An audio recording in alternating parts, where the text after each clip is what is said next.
balita upang nang sa magkagayon, itong kaharihan na ito, hindi na natin kailangang hanapin. Dala na niya at iaabot na lang, kapatid, itong magandang balita. Alin ba ang sinasabing kaharihan na yan, kapatid? Ilalarawan po ng banal na kasulatan na ayon sa sulat ni Apostol Lucas, mga minamahal na kapatid. Kaharihan kaya ito na nakikita natin ngayon sa ating kapanahunan na milyon ang bilang? Kapatid, kaya kailangan suriin natin. Anong uri bang kaharihan ang ipinapahanap ng Panginoon? Bakit niya ipinapahanap ito? Yan ang tanong. Kapatid, anong uring kaharihan? Bakit niya ito ipinapahanap? Kapatid, narito po ang sinasabi ni Apostol Lucas sa kanyang sulat 12:32. Ito po, basahin po natin, kapatid. Huwag kayong mga takot, munting kawan. Sabi hika, huwag mga takot, munting kawan. Itong sinasabing kaharihan na ito na ayon sa sulat ni Lucas, munting kawan hika. Ibig sabihin po, kapatid, kapag munti, hindi milyon ang bilang. Munti lang. Di ba, kapatid? Sabi hika, huwag kayong mga takot. Di ba nakakatakot ngayon sa kapatid yung mangaral? May mga mangangaral ngayon na may doktrina na banal na pagpatay. Kapag sila'y nakausap mo, natalo mo sila sa debate, paraan na kanilang gagawin, papatayin ang taong nakatalo sa kanila. Di ba nakakatakot siya, kapatid?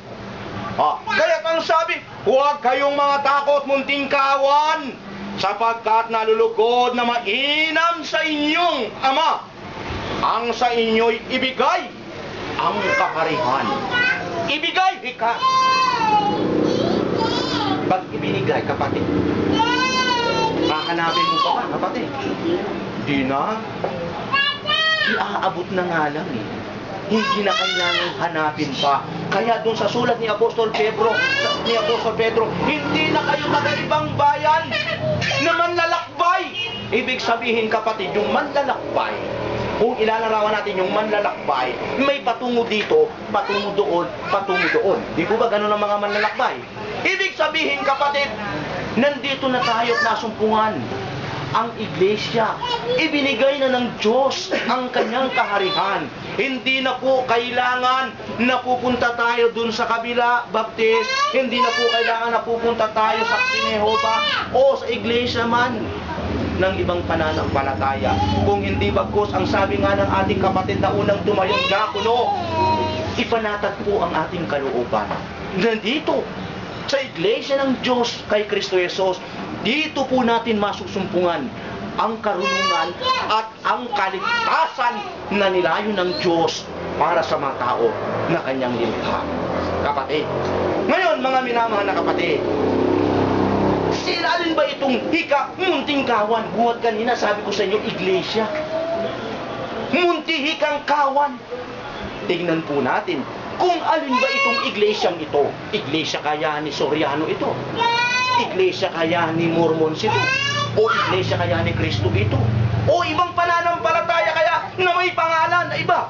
Tingnan po natin kung alin ba ito. Itong babasahin ko po sa inyo, kapatid, dito po kasi sa dala naming Biblia, King James Version ito, authorized version din ito. Ito rin po, authorized version, King James Version. Dito po, isinalin na mas magaang unawain ng tao. Ang wika na babasahin ko po, dito sa Gawa 20:28. Ano, kapatid? Una, basahin ko muna sa tingnan ninyo. Dito sa Gawa ng mga Apostol. Sa dating limbag ng Biblia. Gawa 20:28. Kung alin ba ang iglesyang ito? Namumunting kawan, hika. Ingatan ninyo ang inyong sarili at ang buong kawan. Nasa kanila'y ginawa kayo ng espiritu na mga obispo upang pakanin ninyo ang iglesia ng Panginoon na binili niya ng kanyang sariling dugo. Ayon sa nabasa, iglesia hika ng Panginoon. Unang limbag yan ng Biblia. King James Version, authorized version ng banal na kasulatan. Ngayon, dumako tayo sa bagong limbag ng banal na kasulatan. Sabi ka, iglesia ng Panginoon. Kaya yung ibang pananampalataya, ang basa nila, pinalitan yung Panginoon, pinalitan ng iglesia ni Kristo. Pero tayo hindi. Hindi po tayo dapat magpalit. Wala tayong iibahin sa banal na kasulatan. Kung paano nakasulat, ganyan po nating babasahin, kapatid. Kaya binasa ko sa inyo yung dating limbag sa banal na kasulatan na nasasabi nga doon, iglesia ng Panginoon. Ngayon, dumako tayo sa bagong limbag ng banal na kasulatan na King James Version, Authorized Bible sa ating bansa. Tingnan po natin, kapatid. Basahin po natin. 20:28. Eto po. Ingatan ninyo ang inyong sarili. Di walang iniwan doon sa binasa ko sa inyo. No? Walang pinagkaiba. Ingatan ninyo ang inyong sarili at ang lahat ng kabilang sa kawan. Sapagkat inilagay sila ng Espiritu Santo sa inyong pag-iingat. Pangalagaan ninyo ang iglesia ng Diyos na kanyang tinubos sa pamamagitan ng dugo ng kanyang sariling anak. Walang daya po. Malinaw po ang inyong nabasa na ang binabanggit na kaharian ay pinapaanap ng Diyos na hindi nga makita ng tao kung hahanapin pa ang ginawa ng Diyos dahil sa pagmamahal niya sa tao. Nais niya makarating sa katotohanan, nais niya mangaligtas. Isinugo po ang kanyang anak. Nilayon niya na huwag nang hanapin, iabot na lang. Instant na, kapatid. Hindi na kailangan paroon pa tayo, paroon dito. Andito na, iniaabot na mismo ng ating Panginoong Jesucristo. Itong kaharihan na kung saan nga ito, kapatid, dito natin masusumpungan ang kaligtasan at ang katotohanan.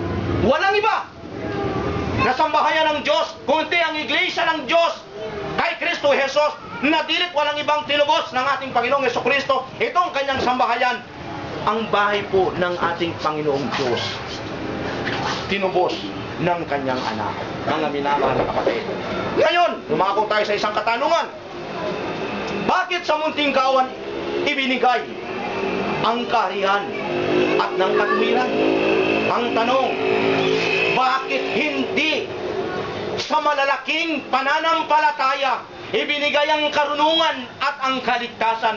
Bakit hika sa isang mumunting kawan ibinigay ang kaligtasan at ang katotohanan? Ano ba ang pakayag ng banal na kasulatan? Ano ang nilayo ng Diyos? Bakit sa mumunting kawan ibinigay ngayon? Marito po, mga kapatid.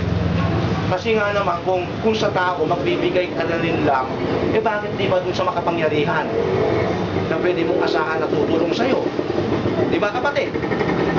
Ang tao ganyan kung magbigay dun sa taong inaakala niya na mas higit yung babalik sa kanya kaysa dun sa ipinagkaloob niya. Pero ang Diyos, kapatid, ibinigay hika sa maliit na katawan. Bakit? Tignan po natin ang pahayag ni Apostol Pablo sa mga taga-Efeso 1:21 hanggang 22. Arito po. Sa kaiba-ibabawan ng lahat ng pamunuan at kapamaalahan at kapangyarihan at pagkasakop at sa bawat pangalan na pinangungusap, hindi lamang sa sanglibutan ito, kundi naman sa darating. At ang lahat ng mga bagay ay pinasuko niya sa ilalim ng kanyang paa, at siyang pinagkaloobang maging pangulo ng lahat ng mga bagay sa iglesia. Bakit sa munting kawan ipinagkaloob ang kapatid, ang kaharian? Dahil dito niya inilagay ang pangulo o ang pinakaulo. Alam naman natin kung sino ang pinakaulo ng iglesia, na inilagay nga po ng Diyos, na kung saan sa pagkakalagay niya dito sa iglesia o kaharihan ito, inilagay ang lahat. Sa lahat ng mga pamunuan na nakikita natin ngayon, mga may pinag-aralan man o wala, mga marurunong man, mga kapatid, sa lahat ika ng pamunuan, itong inilagay ng Diyos, ito ang pinakamataas. Kumbaga, ito yung pinaka-supremo o supreme sa panahon natin, kapatid. Dito niya inilagay sa iglesia. Sino yan? Mga minamahal na kapatid, si Kristo, di po ba? Ngayon, maliban sa ating Panginoong Jesucristo, sino pa ba ang mga inilagay ng Diyos dito? Ayon, kay Apostol Pablo rin, sa sulat niya sa mga taga-Korinto, maliban sa ang ulo ng kaharihan yan o iglesia, ang ating Panginoong Jesucristo. Maliban sa ating Panginoong Jesucristo na pinakaulo, sino pa ang inilagay niya dyan, kapatid? Ayon kay Apostol Pablo, sa sulat niya sa mga taga-Korinto, 12:28. At ang Diyos ay naglagay ng ilan sa iglesia. Naglagay ka ang Diyos ng ilan sa iglesia. Sino yung mga yan?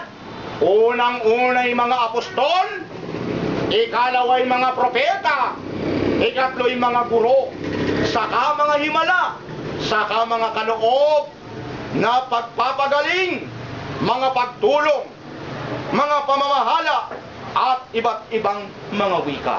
Una ika mga apostol, ikalaway mga propeta, ikatlo'y mga guro o mga ministro. Dito hika niya inilagay sa iglesia na kung saan dito nangungulo ang kanyang kaisa-isang anak na dilit walang iba kung hindi ang ating Panginoong Jesucristo. Mga minamahal na kapatid. Ngayon, ano bang pananampalataya mayroon dyan? Bakit niya pinapahanap ang kaharihan yan na kailangang masumpungan ng tao? Ano bang aral ang masusumpungan sa bahay na yan? May layunin nga po ang Diyos eh. Una, hanapin. Sa pagmamahal ng Diyos, hindi na natin nahanap, iniabot na o binigay na, kapatid. Ngayon, ano bang aral meron dyan na iba sa mga aral sa iba? Kapatid, tignan po natin, ano bang aral meron sa iglesia ng Diyos kay Kristo Jesus? Na ayon din po kay Apostol Pablo, kapatid, sa sulat niya sa mga taga-Epeso 4:4 hanggang 6. Ganito po ang ating mababasa, kapatid. May isang katawan o ang katawang ito lumalarawan sa iglesia. Hindi po ba, kapatid? May isang katawan at isang espiritu. Ang espiritu, ito yung karunungan. No? May isang iglesia o may isang karunungan, kapatid? Kaya naman ng pagkatawag sa inyo sa isang pag-asa ng pagtawag sa inyo, isang Panginoon, isang pananampalataya, isang bautismo, isang Diyos at Ama ng lahat, na siyang sumasa ibabaw ng lahat at sumasa lahat at nasa lahat. Ano pong inyong narinig? Na masusumpungan sa munting kawan na yan o iglesia na kung saan inilagay ang Kristo at ang mga apostol at mga propeta at mga guro. Ang pananampalataya meron dyan, isang Ama, isang anak. Magkaiba yan, kapatid. Hindi sa kagaya ng pananampalataya ngayon na yung ama at anak pinag-iisa. May pananampalataya, isang pananampalataya at isang espiritu, hika. Ibig sabihin, kapatid, isang katawan o iglesia, isang espiritu o isang karunungan na galing mismo sa Ama, nadala nitong kanyang anak, ng ating Panginoong Jesucristo. Yan ang pananampalataya na masusumpungan sa iglesia ng Diyos kay